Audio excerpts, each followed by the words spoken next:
Have you ever bought tomatoes at the robot? Or got your hair braided at someone's house? Or maybe you've had your phone fixed by a guy in town who somehow knows every model.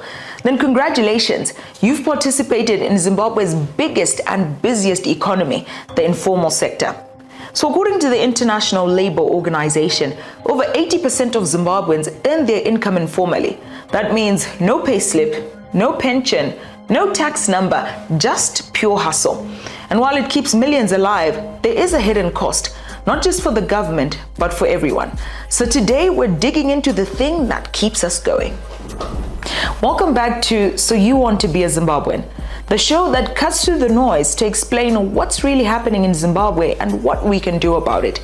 Today we're talking about a national paradox, the informal sector. It's everywhere. Street vendors, kombis, backyard salons. But the real question is, why does something so big feel so invisible? According to Zimstat's 2023 labor force survey, over 76% of Zimbabwe's workforce is employed informally. That includes vendors, small-scale service providers, and most of our public transport system. But this isn't just about survival, it's about risk. Informal workers lack job security, health insurance, pensions, and often legal protections. And because they don't pay income tax, government revenue stays low, affecting all of us. As of 2022, Zimbabwe collected just 13.5% of its GDP in taxes, well below the average of 27% in sub-Saharan Africa. The result? Fewer clinics, poorer roads, overcrowded schools, and millions of workers with no financial future. In formal economies, governments collect taxes and offer services, your pensions, public health care, and safety regulations.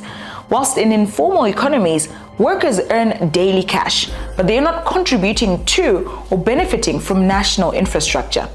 And according to the IMF, over-reliance on informal markets leads to low productivity, limited innovation, and slow long-term growth. And now we take a look at a couple of myths versus reality. Myth number 1, people in the informal sector avoid taxes because they are greedy. False. Research by the International Labour Organization actually shows that most informal workers want formalization. They want health coverage, social protection, and financial services. But the reality is, current systems are too expensive, bureaucratic, or just out of reach. If you're selling airtime or tomatoes, you don't have the time or capital to deal with the red tape. Now let's make this real. Let's take a look at Tendai, a kombi driver who earns in cash, has no contract and no pension. So if his kombi crashes, there's no compensation, just loss. We can shift our attention to Mairudo, a vendor in Baremsika who has to feed 5 kids but has no bank account, can't access credit, and is often harassed by municipal police. According to a World Bank report, 9 out of 10 informal traders in sub-Saharan Africa have no access to financial services. Now we take a look at myth number 2. The informal sector doesn't help Zimbabwe's economy.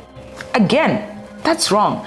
In fact, the International Labour Organization reports that the informal sector contributes over 60% of Zimbabwe's gross domestic product. But that contribution doesn't build lasting wealth. Without structure, it can't scale. And without scaling, we stay stuck in survival mode. Now let's take a look at this globally. Other countries have actually started turning this around. In Rwanda, mobile health insurance was launched for informal workers. Now 91% of the population is now covered. In Ghana, for example, they introduced simplified tax codes for informal traders and saw a 15% increase in voluntary registrations. So what does that say? Small reforms, big impact. But I know what you're going to say.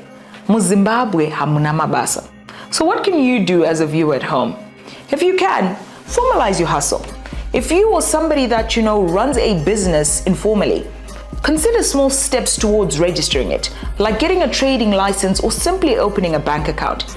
This can open doors to loans, legal protections, and growth opportunities. Do you want to win a tender, work with NGOs, or supply corporates? Then you need to register. Another thing you can do is support informal entrepreneurs. The next time you buy from a street vendor, small trader, or informal mechanic, think of it as supporting your community's backbone. Every purchase helps these businesses survive and grow. So here's a big question. What can the government do on their part? Well, number one, they can simplify registration. One form at one small fee. Number two, they can launch mobile pensions and health cover. This could be via EcoCash or other banking apps. Number three, they can design easy and fair tax plans for small traders. Number four, they can build market spaces that are clean, safe, and protected from harassment. Number five, they can create financial literacy programs that teach saving, borrowing, and investment basics. And most importantly, include informal workers in policy conversations. We have the hustle, the grit, the innovation, but now we need systems that help that hustle grow into wealth, not just survival.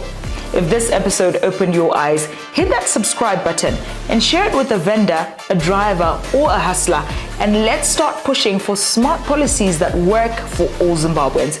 My name is Tendai Raquel, and this was So You Want to Be a Zimbabwean. I'll catch you guys next time.